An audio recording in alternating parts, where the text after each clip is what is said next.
So last week we heard a parable about this wacky farmer who was throwing seed, just scattering it all over the place.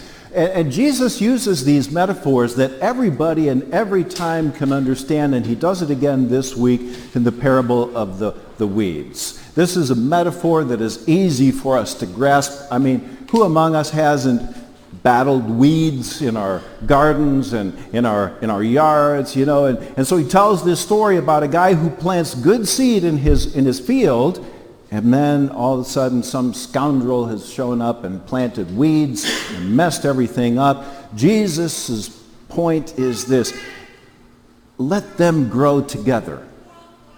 Resist the temptation to violently yank the weeds, because you're also going to damage the wheat too. So rather, choose coexistence. You may find weeds annoying, but live in coexistence, because that's how you're going to achieve growth. That's how you're going to bear fruit. In Matthew chapter 13, verse 30, Jesus uses those words where he says, let them both grow together. Now, one of my friends is a botanist. And since this is a botanical parable, I decided to consult with him about this story. And I learned some really cool stuff.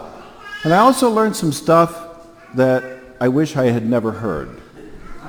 Things like, weeds are good. No. Weeds are bad.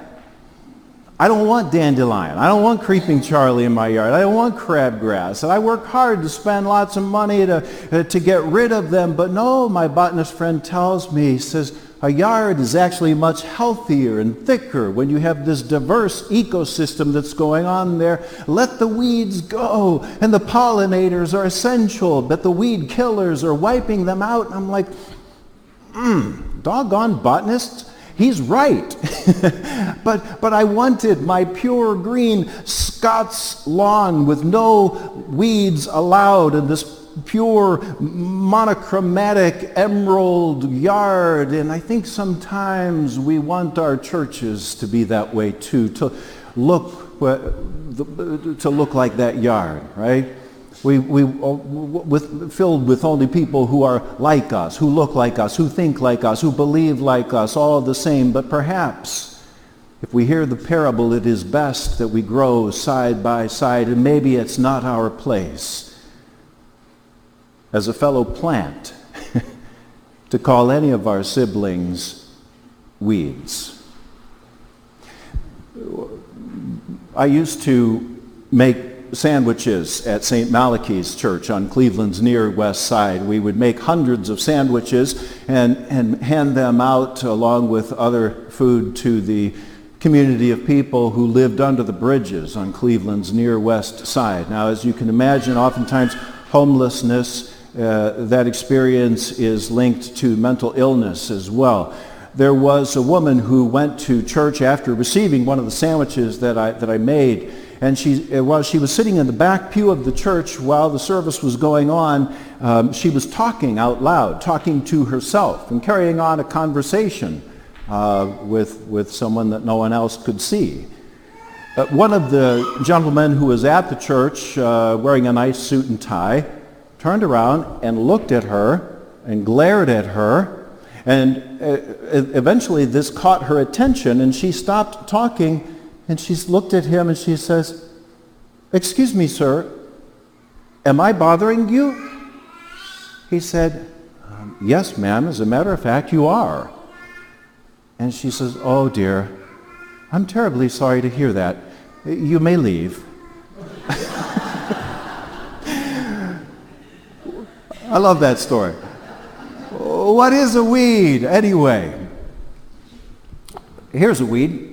This is called a broadleaf plantain. I pulled it out of the yard right outside of the front door that we all walked in to get to church today. It's a very common weed. You've probably seen it in your yard. If you want a close-up view, I'll pull that up. Only the dandelion is a more common weed in your yard. And I used to try to get rid of them, but my friend Dan, the botanist, changed my mind about that. Now I just let them grow. And here is that picture. There we go. Come on up there. You can do it. There we go. So that's what it looks like. You recognize that? Have you seen that in your yard? Oh my goodness, it grows everywhere. It'll show up in parking lots or any old place, and that's what it looks like there. So, but here's the thing. It's important for soil rehabilitation. Its roots will break up the hard pan soil while also holding the soil together to prevent erosion. When it's younger, this weed is good for eating. It's got lots of calcium and vitamin A. When it's older, it gets fibrous and it's good for making rope, and it's got medicinal use as well. As I looked up this particular weed, where is that? Here it is. Some of these words I don't know how to pronounce, so bear with me. Plantain is found all over the world and is one of the most abundant and accessible medicinal herbs. It contains many bioactive compounds, including allantoin, aucubin, ursolic acid, flavonoids, asparulosides. Scientific studies have shown that the plantain extract has a wide range of biological effects, including wound healing activity, anti-inflammatory, analgesic, antioxidant, weak antibiotic, immunomodulating, and anti-ulcerogenic activity. For millennia, poultices of plantain leaves have been applied to wounds and sores and stings to promote healing. Shakespeare mentions it. The clown Custard cries out for a plantain after cutting his shin in Shakespeare's play Love's Labour's Lost.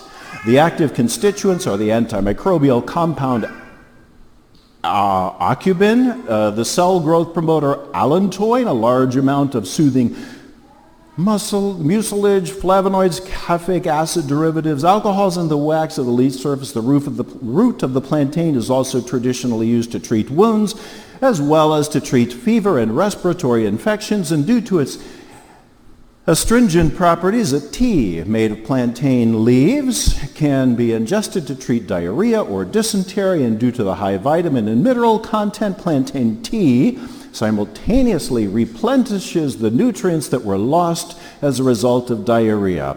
Adding fresh plantain seeds or flower heads to a tea will act as an effective lubricating and bulking laxative to soothe raw, sore throats. When ingested, the aucubin in the plantain leaves leads to increased uric acid excretion from the kidneys and may be useful in treating gout. So, what is it that makes it a weed? I mean, what makes something a weed? Simply the fact that I don't like it. Well, I don't want it. And it's really more about my attitude than anything else. Maybe I'm the weed for failing to appreciate all of the beauty and benefits of this plant. The Pharisees spend a lot of time looking for weeds, trying to pull weeds out of their community. They want to yank those weeds out, and Jesus makes it clear that is spiritual malpractice. Jesus didn't believe in pulling weeds. Jesus didn't reject people, neither do we. But rather, perhaps we become weeds when we fail to see and appreciate and understand that a person that you thought was a weed because they are different from you is not a weed at all. No, indeed, they've got so much to share. Historically, we have even treated whole communities, entire cultures, as if they were weeds to be eradicated. No. Jesus' teaching is grow together, coexist, not in this perfect monochromatic kind of a Scots lawn, but rather grow together in diverse symbiotic relationships. Grow together in, there we go, there's the picture up there, I had to get that fixed, sorry.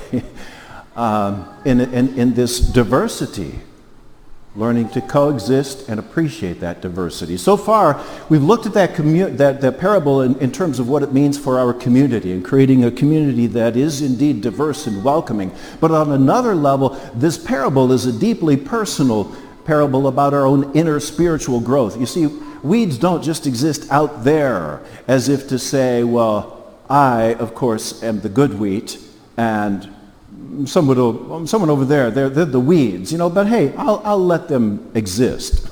I'll put up with the good wheat. That's kind of an arrogant interpretation of this parable.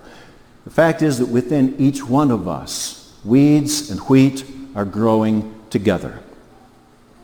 There was a friend that I visited in El Salvador. I went to prison to visit him. His name was Ludwig. He was a member of the MS-13 gang in El Salvador when I was there.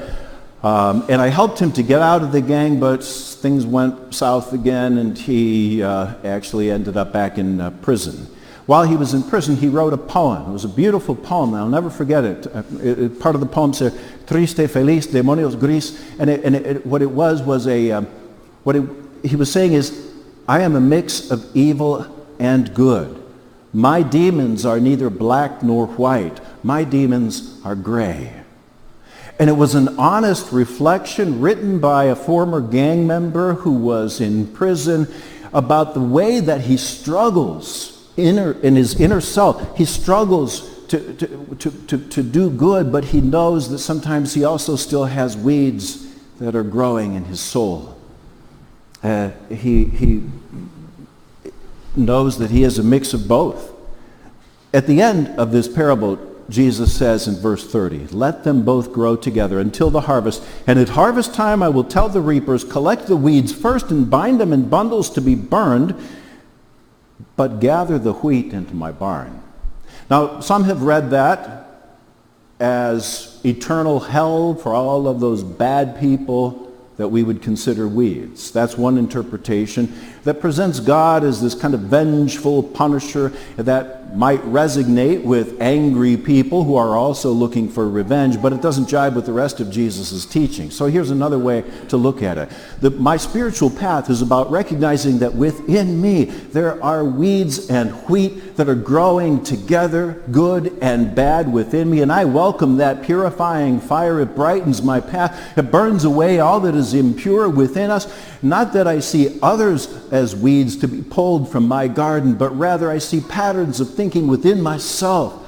Selfishness versus common good. Prejudice versus understanding and appreciation. Arrogance versus humility. Revenge versus forgiveness. Hate versus love. Weeds and wheat growing side by side within me. And I'm trying to purify that. Hebrews chapter 12 verse 29 says, our God is a consuming fire. Acts chapter 2 describes the Spirit of God as coming in tongues of fire. So let's allow that fire of God's Spirit, that fire of God's love and God's grace to burn away all that is impure. Not merely within those other people somewhere out there, but to remove the bramble and the thorns from my own heart and soul. The parable of the weeds teaches us to be nonviolent in our treatment of others, patient, coexisting with those who are different from us, and honest about our own imperfections, that we can allow that fire of God's Spirit to cultivate us as community and as individuals that grow the reign of God.